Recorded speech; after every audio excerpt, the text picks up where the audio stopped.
We've touched upon this topic before, but I wanted to go into it a little deeper today, and that's the mental shield. The concept of the mental shield is that while we are awake and alert, we have a system of defenses that keep us safe in this world. And our defense mechanisms are up and going every time we are awake. And you can tell the degree to which that mental shield, those defenses are up based upon the tension in your body.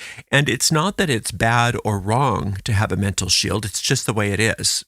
You can have a light mental shield or you can have a very heavy mental shield. But if you're awake, you're going to have some sense of a mental shield while you're living in this world. That mental shield is fabulous for certain purposes, such as making you feel safe, keeping your status quo about what you perceive reality to be intact. It makes it challenging when you're wanting to work magic, however, because that mental shield protects your deep mind from having arbitrary thought forms be deposited into the deep mind. Imagine if every passing thought produced a reality in physical form, that we would have no way of enjoying our three-dimensional experience here. If you stopped thinking about the sun, it might disappear. If you stopped thinking about your foot, it might disappear, etc. So the idea of the mental shield is to keep status quo, is to keep everything in your deep mind protected. It's sometimes called the guardian at the gate.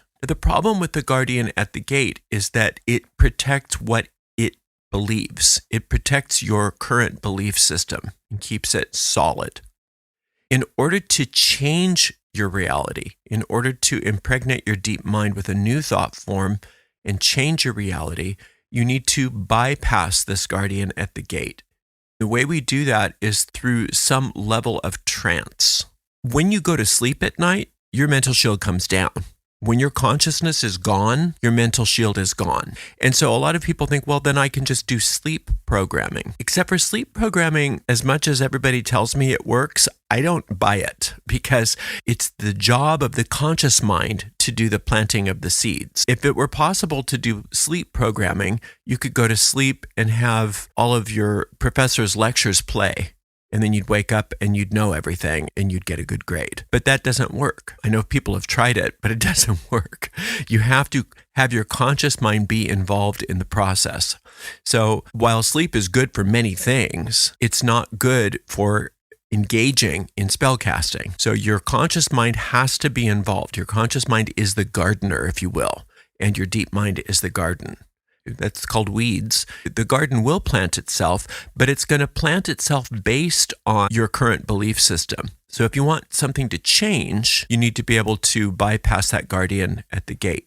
A lot of people think that their lives are static. It's like nothing ever changes for me. I can't seem to get things to change. It's always the same thing, especially if it's a problem. Let's say money is the problem. I never am able to make enough money. It's always the same. But that's not true. It's always different. It's just that it's the same seeds that are germinating over and over again. You get the same crop over and over again. You haven't changed the seeds that are being planted. Or if you want to use the analogy of a film projector, you're watching the same movie over and over again. So it seems like it doesn't change, but it is changing. It's just changing into the same thing. So that should feel like good news. If you're one of those people that think I can never get something to change, you get it to change every day. It's just that it's changing into the same thing. So our goal then with magic is to change the seed thought, change the thought form. And when that thought form gets changed and accepted by the deep mind, just like any seed that gets accepted into fertile earth, then something new starts to come forth. So in order to lower that mental shield, to lower that guardian at the gate, in order to let the seed be accepted by the deep mind, we have to lower that mental shield, and we do that by relaxing the body and the mind. That's why we say it's the quiet mind that is the powerful mind. When your mind is quiet and your body is peaceful, that's the optimal environment to work your magic. Any kind of spells that are cast when the mind is quiet and the body is relaxed are very powerful spells. But if your mind is racing and your body is tense, chances are No matter how many times you repeat an affirmation, no matter how many candles you burn or what kind of incense you burn, you're not going to get the change that you desire. So the best thing for anybody that is serious about magic to do is to have some sort of daily practice where they practice relaxing their bodies and they practice focusing their minds. And it doesn't need to be any particular technique. Now, I love the Magic Minute technique because it's just so simple. It helps you to focus the mind, and when your mind is focused, your mind gets quiet. So that Magic Minute technique is simply taking a phrase. I use the phrase blessed be, similar to transcendental meditation, where in my mind, while I'm inhaling, I think the word blessed, and while I'm exhaling, I think the word be. And anytime my mind wanders, which it will, I gently bring it back to that inner mantra of blessed be over and over again. And while I do that, I do my best to keep my body relaxing deeper and deeper. And, a lot of people tell me, I can't relax my body. I can't. And my response to them is, yes, you can. It's your body. It has to obey you, but it will take practice. So don't worry about having the perfect trance. Don't worry about having the perfect relaxation. Just look at relaxing the tension in your body a little bit. If you think about the modern understanding of brainwaves, those delta waves are an indicator that your mental shield is completely up. Alpha waves, you're slightly relaxed. You're in just a slight relaxation. And then your mental shield is very porous. It's very down. The theta waves, your mental shield is way down, but you're still awake. And then those delta waves, your mental shield's all the way down, but you have no consciousness. You have a lack of consciousness. So that's not the ultimate goal, is to be unconscious, because then you can't work your magic. So our goal is to just have some relaxation. And you don't have to worry about exact brain waves. Don't do that to yourself. It really doesn't matter if it's alpha or theta. None of that matters. All that matters is that you're somewhat relaxed, that you're somewhat at ease, that your mind is somewhat quiet. And that's when your deep mind is amenable to taking those new thought forms. And then it's just a matter of technique that you're using to plant the seed. That can be a visualization. That can be something that you're doing with a spell on your altar, a poppet, a candle, herbs, whatever it is that you're doing to create the image for your deep mind of what you want. Your deep mind is amenable to change when that mental shield is down. And the way that your conscious mind plants the seed can be quite variable. It can be visualizing something. It can be an affirmation or an incantation. It can be some sort of manipulation of objects on an altar that is a symbolic gesture, like sympathetic magic, etc. But you do have to have some sense of relaxation, some sense of trance. Like I said, it doesn't need to be a deep trance. Even a light trance is enough. Now, like I said, it's a very good idea for you to have some sort of daily practice where you relax your body and focus your mind, because that way you can get into that state quickly. And I have a guided meditation, and it's part of the Witchcraft Beyond the Basics course, that is the Witch's Trance, that many people find helpful. There's also the Orb of Light technique from the Witch's Primer, and the basic grounding and centering technique is also very good for a very light trance. So as long as your mental shield is slightly lowered, you are in a posture where you can start to work magic.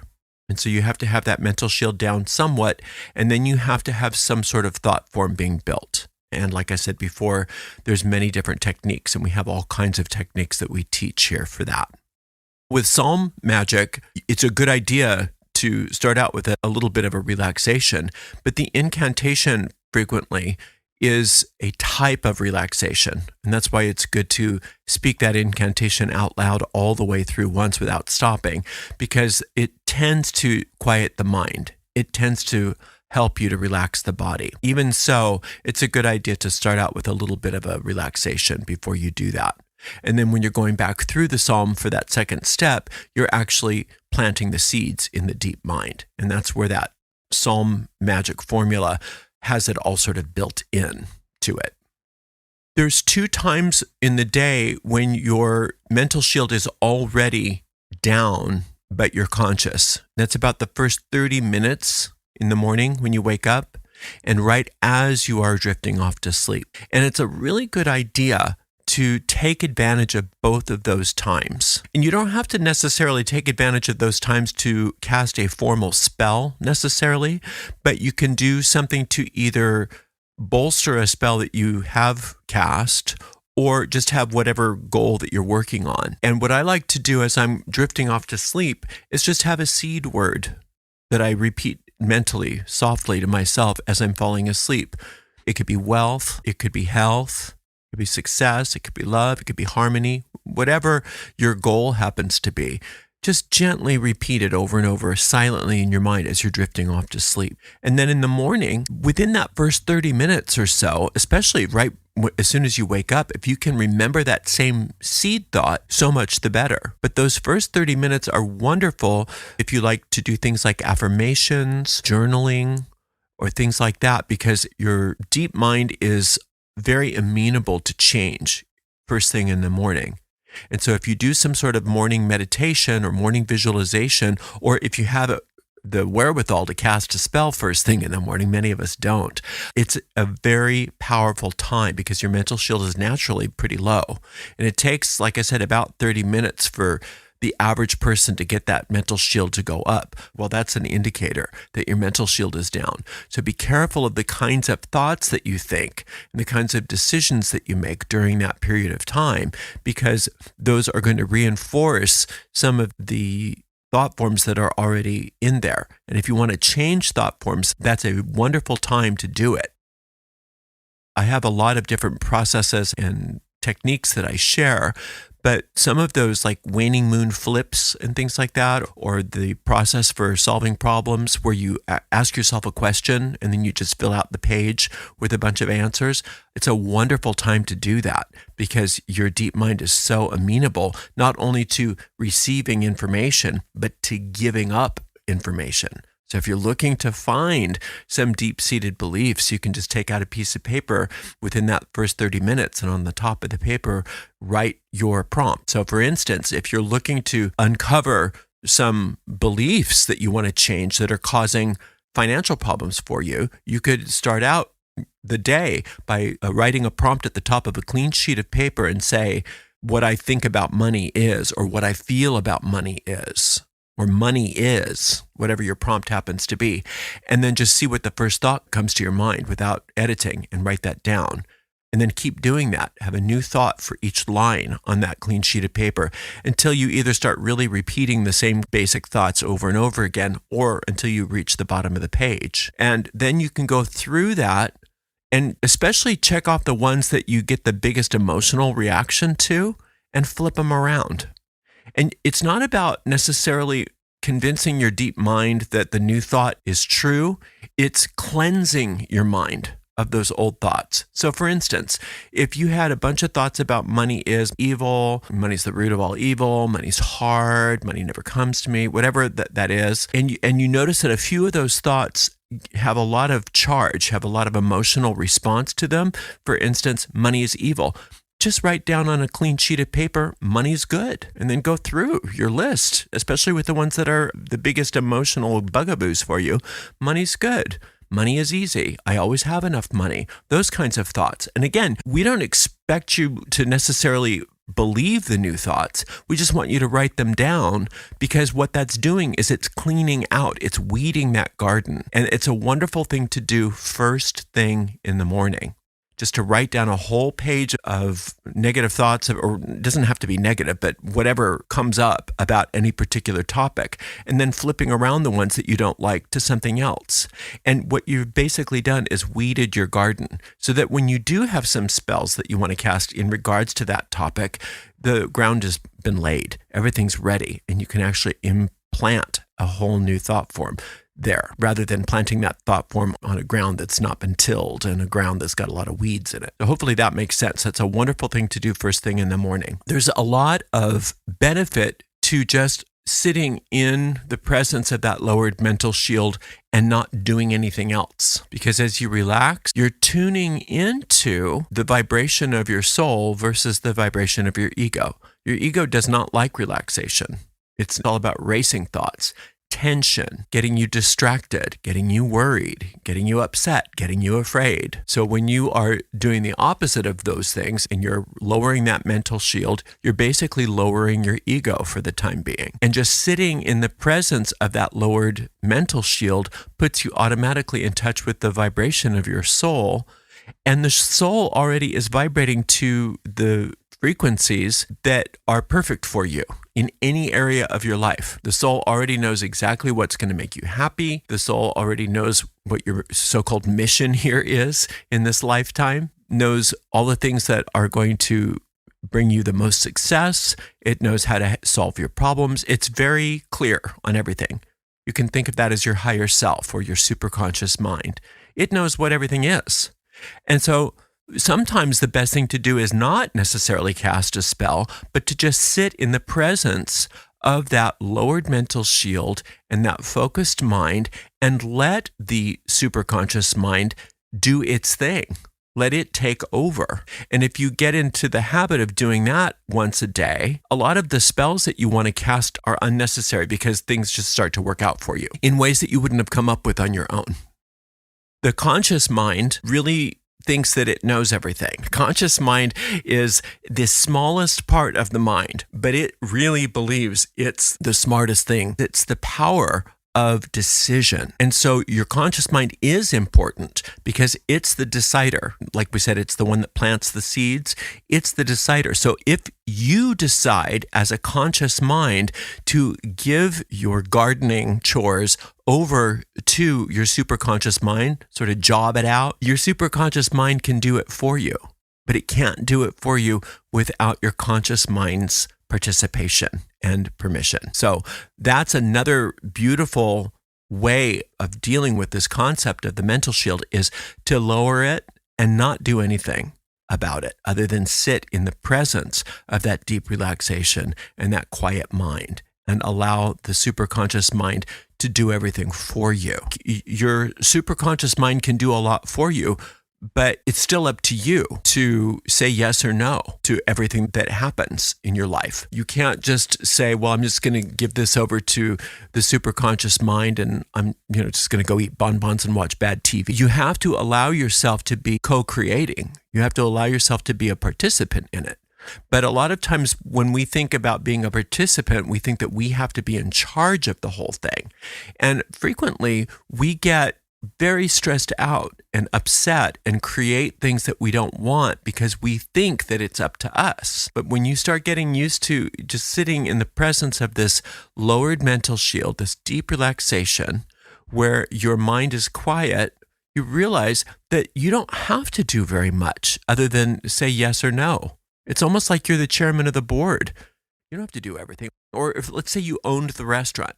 You don't have to wait all the tables. You don't have to cook all the food. You don't have to bus all the tables. You don't have to seat all the people. You don't have to ring them up. You don't have to do all the advertising. You don't have to do all of it yourself, right?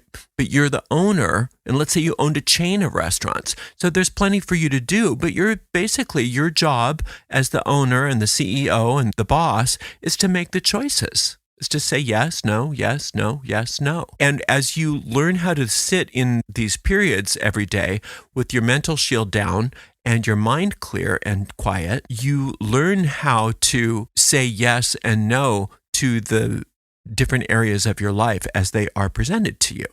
And it's a wonderful technique. It's a wonderful tool. A lot of people know about meditation, but they don't understand that meditation is something that can solve problems. Because if you don't understand that it can solve problems, then you're not going to let it. It's not going to be part of the equation.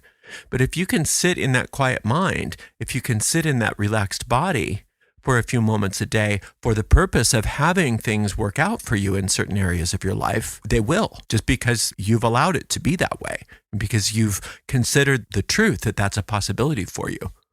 Otherwise, you're just meditating for its own sake, which, has its benefits, but why not take it one step further and allow that time that you spend in meditation to change your life for you as well? So there's several different ways to work. A lot of times people think in terms of high magic and low magic. The idea of high magic is just letting the highest good work through us, and low magic is making real clear decisions and having specific goals about things.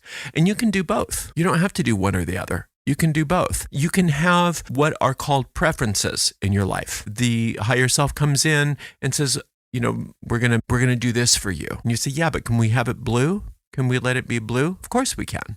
So you see, you're co-creating. You're not just saying, okay, you do it for me, higher self.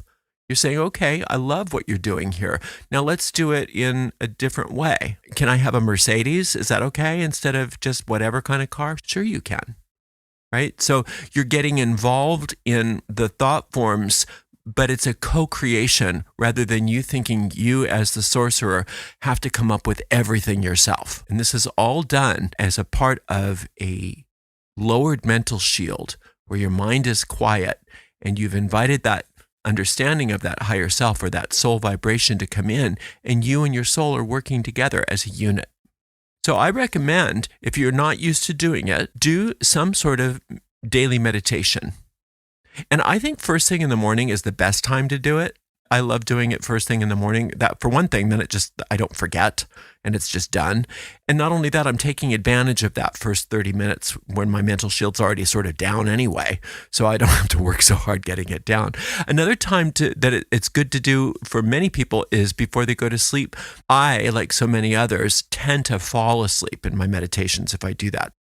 My main meditations are in the morning, but you can also do meditations during the day. You can lower your mental shield during the day. It just takes a little bit more time and a little bit more commitment because you're in the middle of the day. Usually you're already operating at that main delta level of brainwaves. So it's going to take you a little bit more commitment to get that relaxation and to get that quiet mind. But it's especially helpful if you happen to be upset about something. But you see, if you've been meditating in the morning on a regular basis, it's so much easier in the middle of the day to just excuse yourself for a moment and get that mental shield down for a moment and allow that higher self to come in and change things for you because you're primed for it.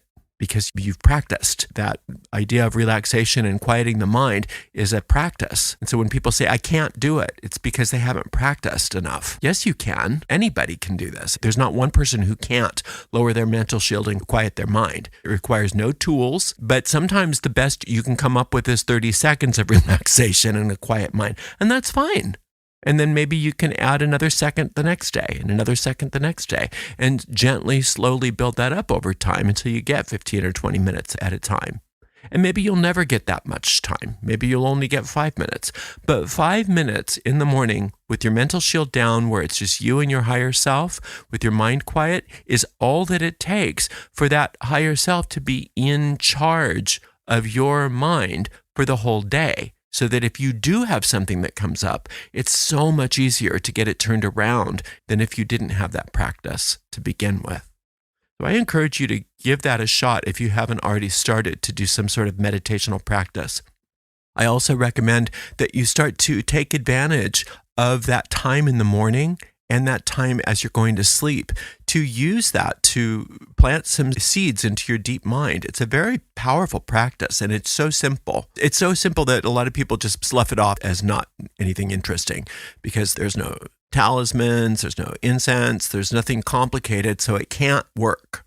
But it does work. And all it takes is you deciding what you want and distilling that down to a single keyword and then repeating that keyword over as you fall asleep and then repeating that keyword in the morning as you wake up as soon as you can remember it. And it may take a little while for you to see the results from that, just like it'll take you a little while if you planted some seeds to get a tomato vine, but you will get it if you take care and you keep doing it. So there's that. And then also reminding yourself that when you are going to cast a spell, that you make sure that you do it within the context of a lowered mental shield and a quiet mind. Otherwise, you're just spinning your wheels and you won't get the desired results. So it's very important that you take the time to quiet the mind and the body before you cast a spell. And if you can't quiet the mind and relax the body, then it's time to practice that on a daily basis because then you're going to notice that your spellcasting becomes much more effective as a result. Thank you so much for spending some time with me today. Until next time, blessed be.